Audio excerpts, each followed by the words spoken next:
Alam nyo, meron akong office mate na lagi namin pinag-uusapan yung spinach. Since nasa mall ako, nakita ko tong Greenwich. Kaya naman iinggitin ko talaga yung office mate ko na yon. Nag-order ako ng pizza wrap spinach value meal. May kasama siyang potato wedge and iced tea for only 149 pesos. Tingnan mo nga naman, akala mo naman mapapanindigan ko, gumamit pa ako ng bread knife and tinidor.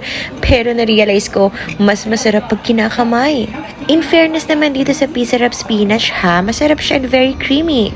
Well, yun naman yung ine-expect ko dahil naman lagi ako nanonood ng mga food reviews. Wala akong ibang sasabihin or any exaggerated words para describe tong spinach pizza wrap na to. Basta masarap siya for me.